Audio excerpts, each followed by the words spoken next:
Finding Dory is Pixar's latest sequel, and not one that I was really looking forward to. I wasn't overly pumped for this movie. I like the first one. It's good enough. I have the Blu-ray. I think it's a fun movie, and I think it's really well animated. So an extremely forgetful fish named Dory with short-term memory loss is trying to find her family. She has these very fragmented memories of her past. Broken up memories of her past are scattered around her brain, and she's trying to find where her parents are with the help of Marlin and Nemo. This movie really surprised me. This is an extremely fast-paced movie that really never had a dull moment. There was never a part of this movie that lagged. Everything was always happening. It was constantly funny. I was really genuinely surprised by Finding Dory. I had not a single bit of anticipation for this movie.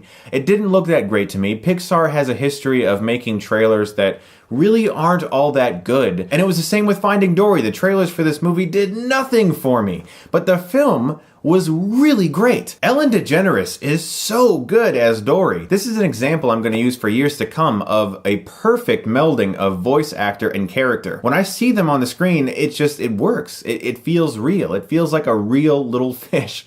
And there isn't really anything about it that seems like it could be different. And I can't really imagine another voice coming from that character. I was afraid she was going to get annoying, constantly forgetting things, needing to be reminded all the time. But it didn't happen. It was always clever, and they found really funny and smart ways to make her disability she deals with extremely entertaining, but also heartfelt in just the right ways because it's not too sappy, it's not overly cutesy. It's a smart film. Kids can really enjoy it for its beautiful animation and for how fast-paced it is, but adults are also going to find things to like too. And not just smart jokes, but the fact that it doesn't pander to kids. It's an intelligent movie. And there are characters in the film that go in very different directions than you would expect them to from their introduction, like this octopus. I don't want to spoil it for you, but it was great, actually. It was really charming. And there's something about this movie that was just extremely sweet, and not in a way that makes you feel icky. Like, oh, it was just really, that was kind of sticky. The mixture of emotion and humor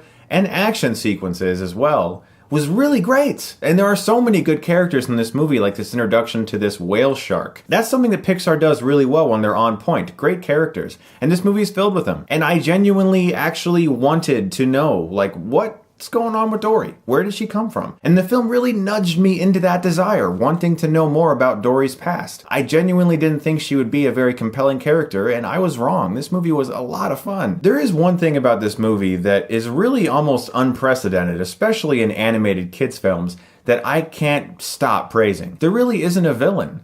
There's no big evil person that wants to cause harm to someone. The situation, I guess, is the antagonist of the movie, but I found that to be a giant, big breath of fresh air. From a storytelling standpoint, I gotta really commend the writers because that's hard to do, to have a movie that's this compelling with characters that are this compelling without there being, a Darth Vader every other scene. As for flaws, it's really tough to pick one out because the film is so fast-paced and fun that the only flaw I could really find with it is that it perhaps isn't as emotionally stirring as it wants to be.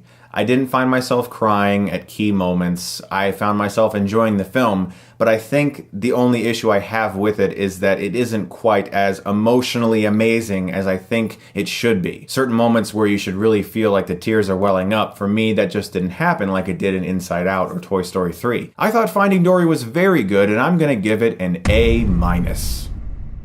So guys, with fish movies coming out right now, like Finding Dory and the upcoming The Shallows with Blake Lively, I thought it would be really fun to fill in the gaps of the Jaws films that I've never reviewed. I've already reviewed the first Jaws many years back, as well as Jaws the Revenge, and with Jaws 2 and 3 coming out on Blu-ray just this last Tuesday, my friend and I actually had the opportunity to watch Jaws 3 in 3D for the very first time. So I thought it'd be fun to fill in those gaps. I'm gonna do it slightly in a reverse order since I've already done the other Jaws movies in a weird reverse order. I'm gonna have a Jaws 3D hilariosity review for you this weekend with my good friend Matt Brando. He's gonna join me. You may remember him from the review I did The Other Side of the Door. And then after that, we're gonna review Jaws 2 together. Totally out of order, but who cares? It's fun. Fish movies, sharks. Yes. Good shit. Also, I want to let you know that I'm still doing my promotion with audible.com. If you go to audible.com/Chris, you can get a free 30-day trial of Audible. They have so many amazing audiobooks on their website, hundreds of thousands. It's unprecedented in regards to audiobooks. You can download them to your MP3 player, your computer, your iPad. You can listen to them on the go, anywhere you want to. If you're like me and you sometimes don't always have the time to pop open a book and read that book, and maybe you're at your job and you have the ability to listen to a book and you want to, audible.com is a great source for people who love reading but don't always have the time to physically read. It's awesome. A lot of people have thanked me for that service. It's a free 30-day trial. Check out audible.com/Chris. And thank you to Audible for continuing to sponsor my videos. It means a lot. Guys, thank you so much, as always, for watching. Look forward to this weekend. Review of Jaws 3D. That's going to be fun. Trust me, it is. You guys are the best. And as always, if you like this, you can click right here and get Stuckmannized.